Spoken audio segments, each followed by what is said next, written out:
Hamdan syukronillah, asyhadu an la ilaha illallah wa asyhadu anna Muhammadar Rasulullah. Iwatu iman rahimakumullah. Konsep rumah dalam Islam itu sebetulnya sudah ada. Allah Subhanahu wa taala berfirman dalam surat An-Nahl ayat 80, Wallahu ja'ala lakum min buyutikum sakana, dan Allah menjadikan untuk kamu rumah-rumah kalian sebagai tempat ketenangan. Secara fungsi bahwa dia harus melindungi para penghuninya. Kemudian secara fisik juga tidak perlu mewah sebetulnya. Cukuplah untuk ditinggali indah dan bersih tentunya. Ketika kita membangun rumah kita, itu harus ada hal yang diperhatikan. Misalnya ketika kita membangun kamar bagi anak kita, diupayakan untuk dipisahkan, baik antara orang tua dan anak, terutama juga antara laki-laki dan perempuan. Kemudian ketika kita membangun toilet atau WC, itu tidak boleh menghadap atau membelakangi kiblat. Konsep rumah dalam Islam secara lengkap, yang pertama jelas bahwa kita harus jadikan rumah kita sebagai al-musholla, yaitu tempat sholat. Jangan seperti kuburan, sepi.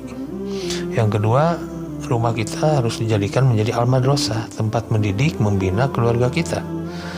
Jangan serahkan sepenuhnya kepada sekolah.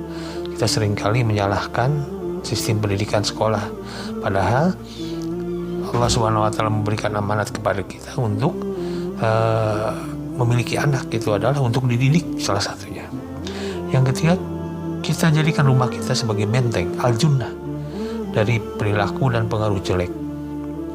Jadi jangan sampai malah sebaliknya, segala kejelekan berawal dari rumah. Yang keempat, rumah kita jadikan tempat al-maskanah, tempat istirahat untuk ketenangan dari rasa sumpah, tempat beristirahat, bercanda yang penuh berkah dengan segala bentuknya. Yang kelima, jelas kita jadikan rumah itu sebagai mahya'us sunnah Rasul, tempat menghidupkan sunnah-sunnah Rasul dengan doa sehari-hari, tilawah Al-Quran, dan yang lain-lain. Dan kita tentunya harus menjaga kebersihan, karena rumah yang kotor, kosong, itu disukai setan dan tidak terawat dan kotor. Ketika kita masuk ke rumah, itu harus salam, harus berzikir, dan pula apa yang ada di rumah itu jangan sampai seperti rumah laba-laba. Dalam alasan kabut, rumah yang paling rapuh, rumah yang strukturnya lemah, penghuninya saling membunuh, tidak aman. Kita perbaiki, mengatur dan menata interior kita semua menjadi enak dan indah dipandang. Lalu ada adab untuk merendahkan suara, menjaga rahasia dan tidak membuat gaduh. Juga terutama bagi para istri, tidak lebih tinggi suaranya daripada laki-laki. Dan juga berkaitan dengan mengatur hal-hal yang ilmu ibadah sederhana dalam makan hidup.